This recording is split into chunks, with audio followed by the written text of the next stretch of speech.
Welcome back, everyone. Thanks for sticking with us. You know, romantic relationships are certainly complicated, and today our next guest is here to talk about her book, Committed: Finding Love and Loyalty Through the Seven Archetypes. Please help me welcome Dr. Carmen Harra. Welcome. Yay. Thank you so much for having me. I'm so excited. Thank you so much for joining us this morning. I am so interested. There are so many different archetypes, which we're going to get into. But before we get to talking about that, let's set the framework. What is an archetype? You know, the concept of archetype goes back thousands of years ago to the Greeks, to Plato, who said, who developed an idea of form, and then Carl Jung took the concept of archetype and used it in psychology. The word archetype comes from archeum and typo, which means original behavior. And if you can see at people, people are so original the way they respond to life, the way they behave, especially when it comes to relationship. So their personality traits, you know, who they are, how they express themselves, comes from their archetype. Something that is very simple to analyze, very easy to comprehend if you go through my book, especially because it helps you identify who you are and who is your match. I also put in the book, you know, the whole concept of predictability. In other words, you know who you are, you find yourself in the book, but you also discover who's your match, and you prevent a divorce, a separation, a breakup, because nothing hurts as much as love. And we make relationship easy, fulfilling, healed, not complicated. Like everybody gets into complicated relationship because they don't identify the way they behave. They don't understand who they are. They don't interpret their emotional self. And you know, we're not bad or good. We're not black and white. We're just a symphony of colors when it comes to emotions. It's so true. I completely agree. And I love that in your book, you really talk about the several archetypes. There are 7. I want to mention a few of them. Okay, let's talk about this one, the independent. How do you describe that one? Independent. You know, there's so many people nowadays, people want to be independent. They don't want to depend on anybody. And an independent has such a hard time to attach to somebody. His independence is everything he wants. He cherishes his independence so much.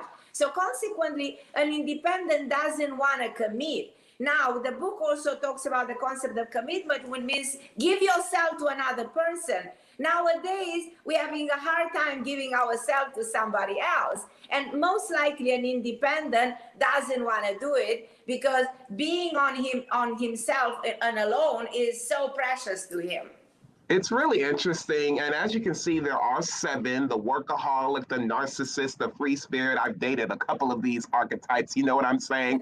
And I'm curious, you know, Dr. Carmen, is it we're trying to identify this in ourselves so that we can go find a partner who is similar to us? Or is it more of we're trying to identify this in somebody else so we can understand them? So what happens is that you know, when you read the book, you discover yourself. And there is a dominant archetype and a recessive archetype.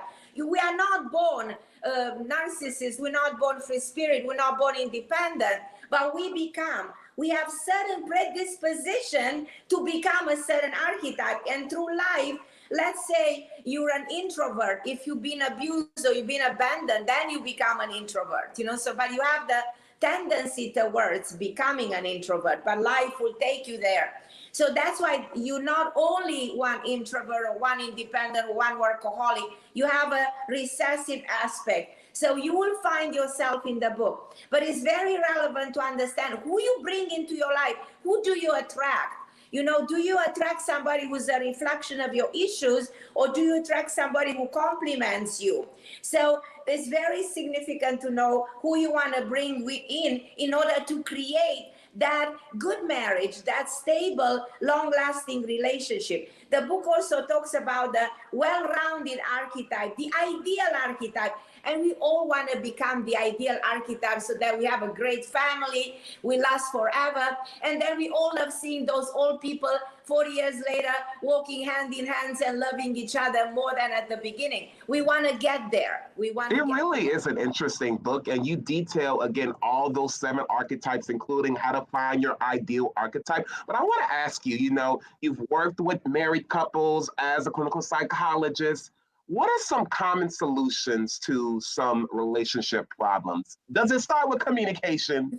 Right. The communication. There's also one that I really want to mention. When it comes to commitment, you have to find somebody in your life whose definition of commitment matches yours. Because if you have priorities, and your partner has different priorities, sooner or later, that relationship is not going to last. But very significant is communication. We heard the word communication for a very long time. But when we communicate, we have to make it in such a way that we don't interrogate. When our partner comes home, we tend to interrogate. What have you been? What have you done? No, that's not going to work. And we have to know to be calm and relaxed and create something that is called emotional intimacy. So the glue to a relationship is not the physical intimacy, it's the emotional, the soul connection. How can we connect at the level of the inside, at the emotional level? Because then the relationship will be healed and will grow and will develop. And don't allow external influences, because if you listen to your mother, to your friend who just divorced, you'll end up divorcing yourself also because you influence. Keep your marriage to yourself. Become an adult. Don't let that happen. Don't let interference. And don't just act before thinking, because we operate on an impulse, on negative emotion. When we get angry, you just want to destroy everything. Let's So divorce. true. No. Let's think about the consequences, For what we sure. are doing, and always try to heal a relationship. And Carmen, I could talk to you all day. I'm telling you. Don't do that to yourself. For sure. I could talk to you all day, but we are out of time. Dr. Carmen, thank you so much for joining us this morning. If you want more information about how to find all about your archetype and more about love in general, make sure you pick up her book, Committed, by going to carmenharra.com.